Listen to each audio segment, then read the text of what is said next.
Coach, if you could start with an opening statement, please. Well, it was a tale of two halves, without a doubt. Credit to Coastal Carolina. The shots they hit, the job Coach Ellis did, they made tough shots. We weren't quite dialed in defensively, but they made some tough plays, and they showed that they were ready to play, and we were off. We were struggling to score, and we weren't as sharp defensively as we needed to be. But then in the second half, I think the guys kept their composure, got a great lift certainly from Evan and Anthony, and tried not to panic, but tried to up the ante defensively. I think that's what happened. All right, at this time, we'll open the floor for questions for student athletes. Go right there in the corner. Evan, considering your kind of fluctuating playing time this year, how surprised are you to be sitting up here at the podium having hit those big shots? I don't know. I mean, it's pretty. I don't know if it's hit me yet, but I mean, it's definitely a good feeling. You know, especially if your minutes fluctuate. Whenever you can come in and help your team like that, it means a lot. So, and also when you're doing that and everybody around you is happy for you, that makes it even more special. Other questions for student athletes? Could we go up front to Doug? Talk about how you got so wide open there in the corner. So with the offense we're running, when we do flare curl, and I come down and set a screen, my guy, he has to make a decision whether to help and stop the ball or sag or stay on me, and then that guy can just get to the rim. So when I set a screen, the guys look for me and then make just a good pass out to the three-point line. That's how I get open. The blue shirt right here, please. Anthony, you were on the court for most of the second half. It's a tie game, I think, with about 8.5 minutes left. What are the players saying to each other at that point? Just stay together. When we got into halftime, Coach Bennett really preached unity. We came in and we weren't really executing the way we should have. We weren't really moving the ball like we normally do. And the second half, we really decided just to play as a team. That's how we've been winning games all season, and we just decided to pick it up right there and play for each other. Could we go right here, Antoine? Anthony, you guys, you and Akil and Toby often have a lot of offensive rebounds, but you guys were held to 0 today. What was Coastal doing in there? Were they just being physical, or why, I guess, what was so tough about getting the offensive boards today? I'm not really sure right now. I guess we'll have to go back on the film and see if we went hard enough to the glass. I thought we did at times, but they were doing a good job boxing out. Credit to them. They're a great team, and they have great bigs that can play. Let's go back there, and then we'll come over here. Anthony, in the first half, you were 2 of 5. You initiated some nice drives to the basket, a lot of contact. Then you seemed to get a little frustrated. Second half, what changed? So many times you cut and got wide open. So what was the difference between the first half and the second half?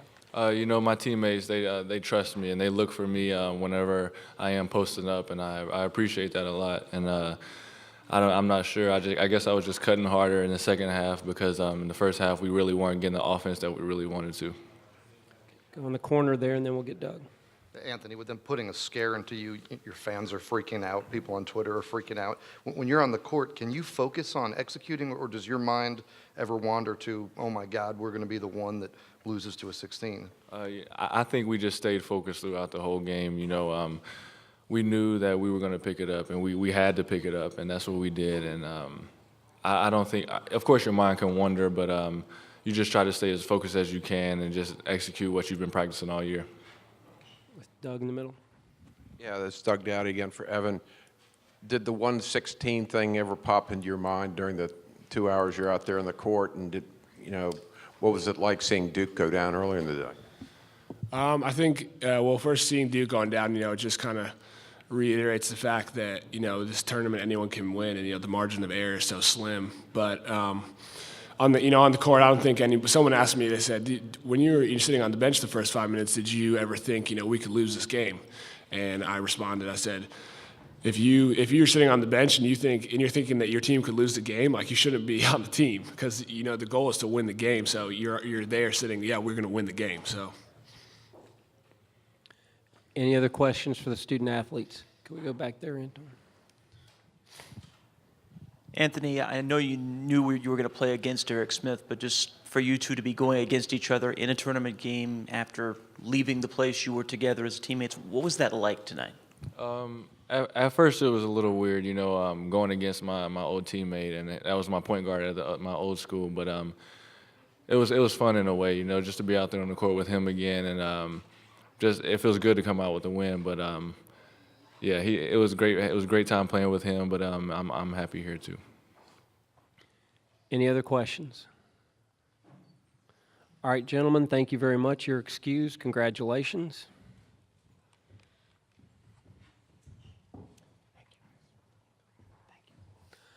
All right, we'll open the floor up for questions for Coach. Let's start with Doug, and then we'll go to Jerry.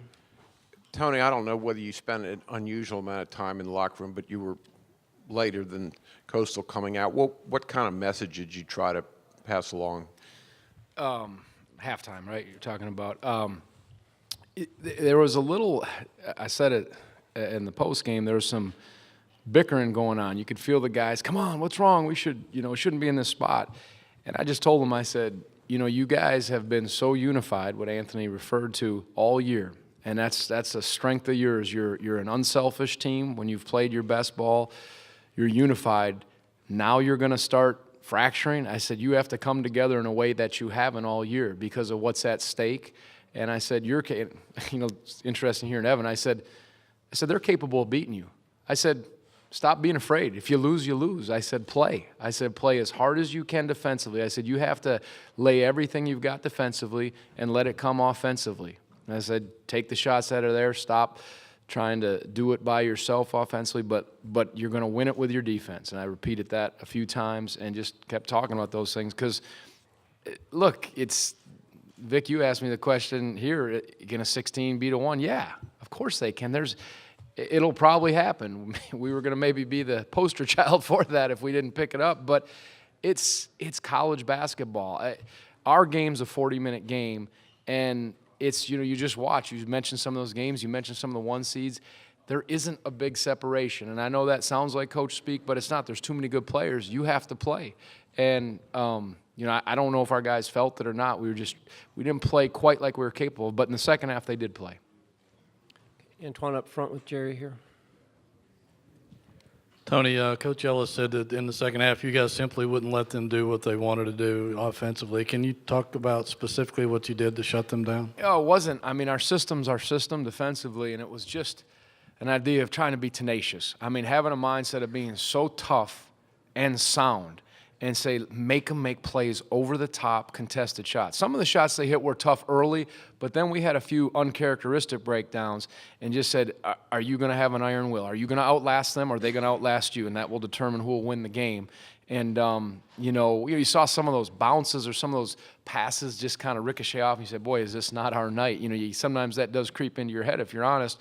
But I said, you're not going to go down without tightening up. And I thought we were much sounder defensively with just not getting stretched, making them make plays over the top. They missed a couple, and I thought we blocked out a little better. So I don't know if they got fatigued or not, but we seemed to get a little stronger as it went on.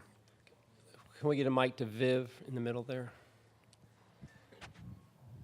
Viv Bernstein from the New York Times. Do you view this as a sign of Virginia's mettle or a red flag for how this team might perform, a number 1 seed might perform in this tournament? Yeah, probably both. I think, I think you look and say, that won't cut it when we play Memphis. You're going to have to, you can't spot a team like that. They probably have a little more explosive scoring ability. We're going to have to be sounder. We're going to have to be more ready.